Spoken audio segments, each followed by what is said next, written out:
Okay, guys, Panzer J's back, and we're here in Operation No Time to Die. We're up to turn number 10, January 41. 10.1 for Germany. So, before we get into the tech rolls for Germany, we do have some official news coming out of Berlin. So, the Fuhrer has gone ahead and dispatched Foreign Minister von Ribbentrop to Moscow to confer with Comrade Stalin about the recent large-scale movements of Russian troops to the border with Germany. So Berlin is looking with a watchful eye towards those Russian troop movements, and it is a little disconcerting. So we still have the Molotov-Ribbentrop Pact in effect, and I still hope and believe that can be maintained as it has been beneficial to both countries.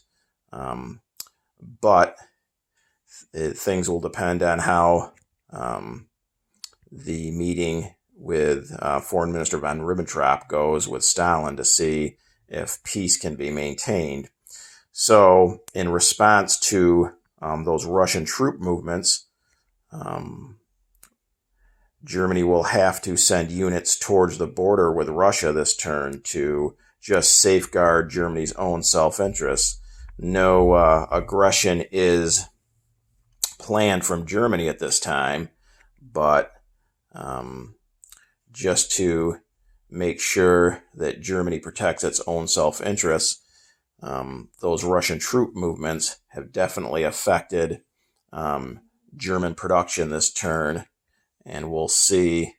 Hopefully peace will be maintained, but I guess it'll depend on the outcome of that high-level meeting in Moscow. So on to German tech rolls. So we have 5 this turn, and we are going to go ahead and shoot for jet fighters. That's at stage 1. Long-range aircraft at stage 2. Radar at long-range aircrafts at stage 3. Radar at stage 2. Wartime economy stage 2. And approved factories stage 1. So those are the 5 we're going to go for. So let's go ahead with jet fighters at an 8 or higher. A 1. So we missed that. Long-range aircraft 7 or higher. We got a 9. That is a 9. So we succeeded there. Radar 7 or higher. We got a 9. So we succeeded there. Wartime economy 7 or higher. And we got a 7. So we succeeded there. And finally, improved factory 7 or higher. And we got a 12. So not too bad for Germany. 4 out of 5. So we will move long-range aircraft up, and that is now completed. Radar goes to stage 3. Wartime economy goes to stage 3, and improved factories go to stage 2. So not too bad for the Germans there. Now on to buys. So we were at 61, and then the Allies hit back with some convoy raiding of their own, and that French sub in C-Zone 14 cost me 3 IPP. So I have 58 to spend. So with that 58, we're purchasing 10 advanced mechs for $4 a piece. So that's 40, and they're broken up into 2 stacks of 5. We are buying 3 tank destroyers for 5 a piece. That's 15. So that's 55.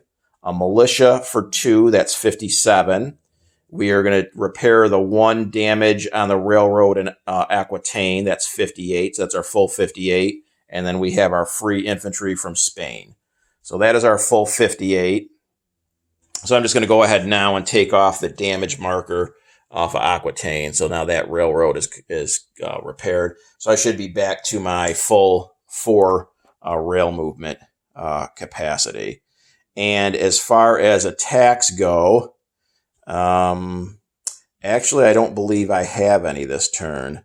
I was going to do a couple of different attacks. And again, the rather ominous movements from my Comintern partner right now has dissuaded me from certain attacks. So we are just going to go to non-combat, and we have a bunch of non-combat moves to do.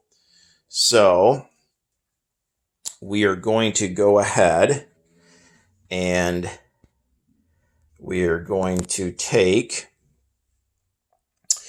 first rail movement. So we have, again, we should be back up to our full 4 capacity for rail movement. So we're going to take 4 infantry in Bavaria, 4 of the 5, and we're going to rail them down to Bulgaria. Okay, so rail those 4 infantry down to Bulgaria.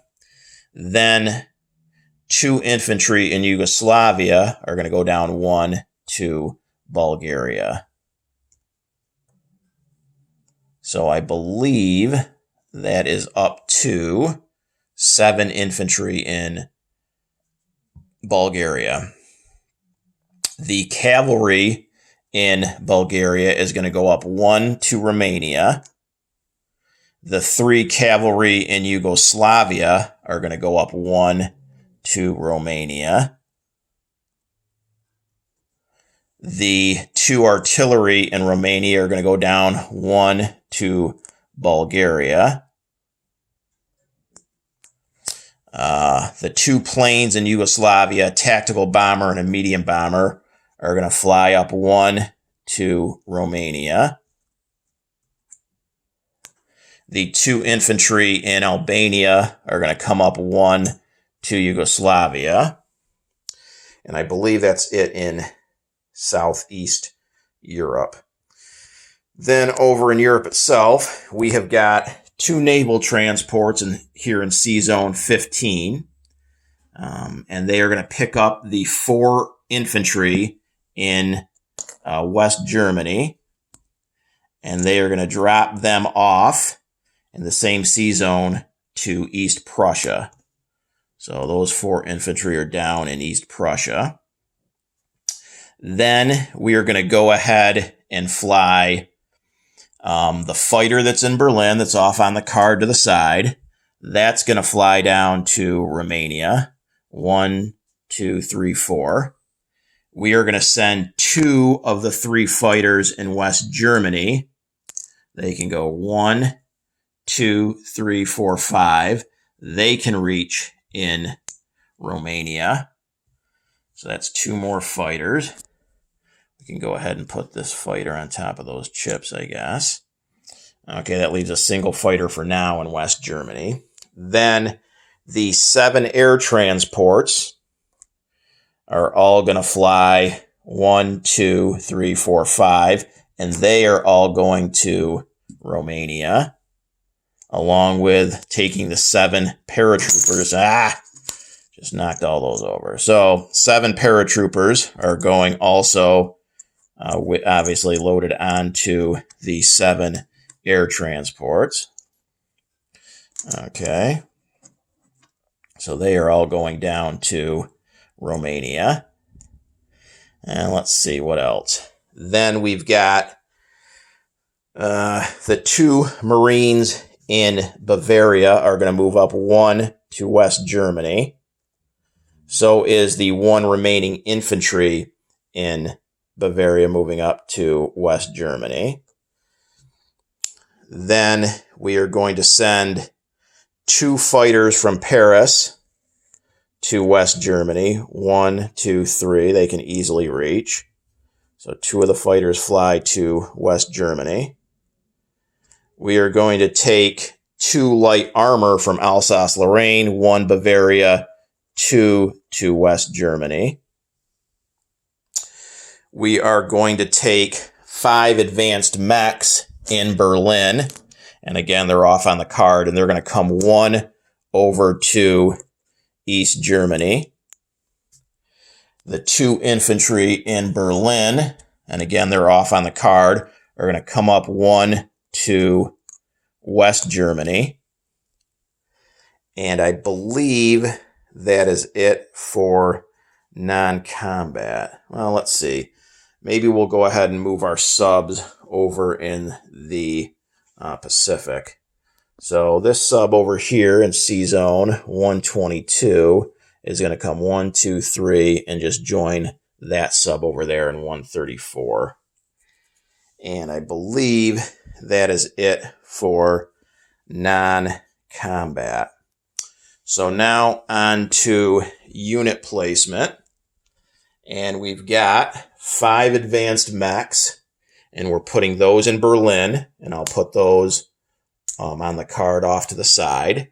Our 1 free infantry goes to Berlin. Our militia, we are going to put him, how about in Warsaw. We've got 3 tank destroyers, and we're putting those in this medium factory in Bohemia. And the sculpt I'm using for those is a Stug 4 tank destroyer. And then finally, our other 5 advanced mechs are all being placed in the major factory in East Germany. So put those 5 down there.